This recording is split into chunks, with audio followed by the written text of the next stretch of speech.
This is one of the biggest women-only protests in Korean history. And it's not even the only one today.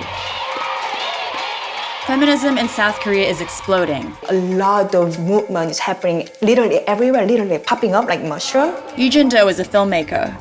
She's been following the rise in women's protests here. What you can see is like pure anger. It's like they have it like up to this. Here, tens of thousands of women are demanding the government crack down on hidden camera pornography, videos of women taken in public bathrooms and uploaded without their consent. In response to the protests, South Korean President Moon Jae-in has called for tougher punishment for crimes related to hidden cameras. It's all part of a massive and growing feminist movement, not just in Korea, but around the world. 온라인 연결성을 통해서 전 세계 여성들이 지금 일종의 자극이 되는 거, 그래서 너무 중요한 일종의 연대 그룹이 전 세계적으로 만들어지고 있지 않나 그런 생각이 듭니다. 예. It's a movement that actually predated the hashtag #MeToo campaign, which launched almost a year ago and has spread around the world. Me Too borrowed strategies from women's movements around the world in its evolution. That narrative of Me Too starting a feminist movement, I found a bit troubling. It doesn't happen in a vacuum. Local movements around the world paved the way for Me Too. But Me Too is also fueling those same movements. And the best example of that might be right here in South Korea. I'm Isabella Steger. This is Quartz. This used to be a brothel. But now it's home to the Lala School, a group that teaches classes to kids and adults on consent and sexual harassment. 그래서 스티커를 그 아이들의 몸에 붙이고 반드시 허락을 받도록. 그래서 여기 있는 거 떼어도 되니? The school is part of a wave of activism sparked by the brutal murder of a woman in a public bathroom next to Gangnam subway station in Seoul. The victim was targeted because she was a woman. Women came together, they marched in the streets and posted notes of solidarity to the subway exit. The murder happened in 2016, more than a year before Me Too became a global phenomenon. And it was a watershed moment for feminism in Korea. Before, they thought they're a victim, but they are just alone. Because of all this happened, this individual trauma somehow turned to this group collective experience and trauma. We can do something together. We can help each other. We can share all these ideas and stories with other people too. And in the years since the murder, more and more women have come out to demand equality in a country that hasn't been great on women's rights. Korea's economy is bigger than Spain's, Mexico's, and Australia's, but it ranks 118th in terms of gender equality, between Tunisia and Gambia.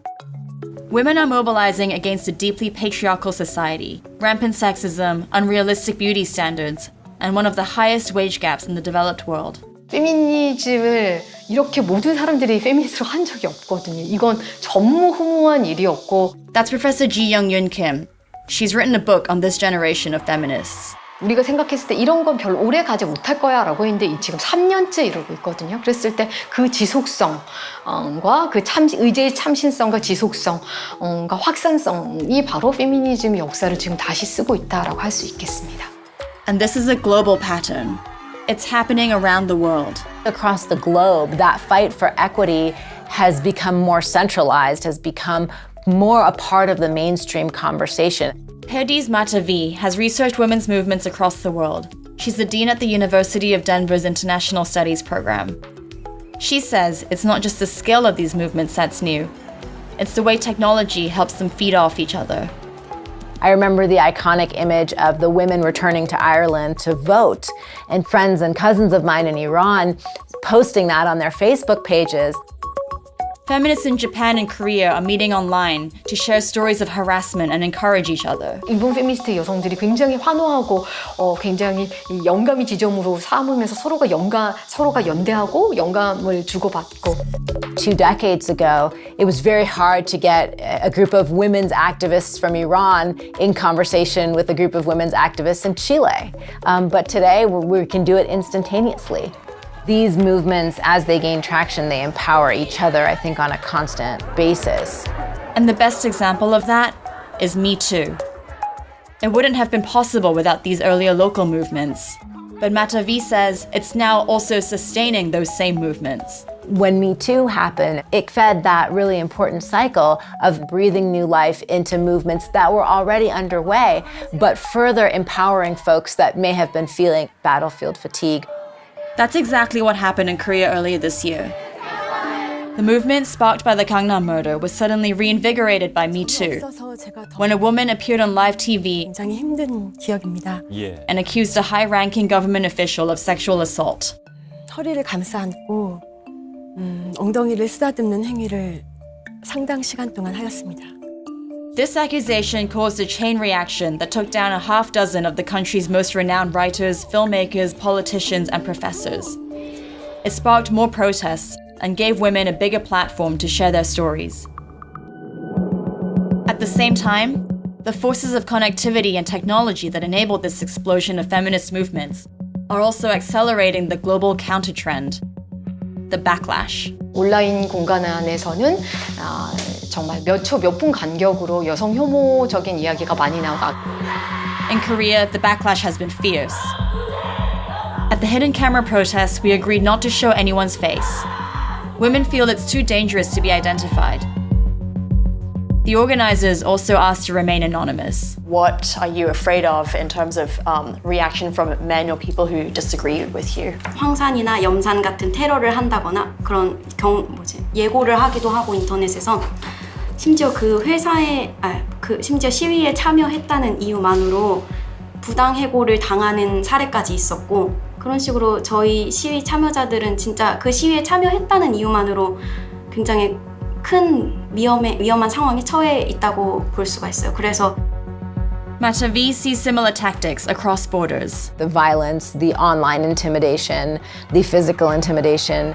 If we go back to Iran, women were arrested on a lot of raids. You'd have public floggings to send a message. These are very heavy prices to pay. But, she says, there's hope. The power of these movements is that they don't back down. And we are now starting to see the fruits of that success. Women around the world are fighting for their rights with renewed intensity. But it's hard to know how long that intensity will last. The answer might be in Korea, where the feminist moment has lasted way longer than anyone thought possible, and where it's still going. It's a really emotional task. It's really hard not to be emotional because it's about my life, it's about my issue, it's about my identity. Yeah, but still I'm really glad that, I can witness and I can archive this moment so that it can be part of the history. So here's a question for you. Is the Me Too movement still going strong where you live? Tell us in the comment section. Subscribe to the Quartz channel for more videos like this one.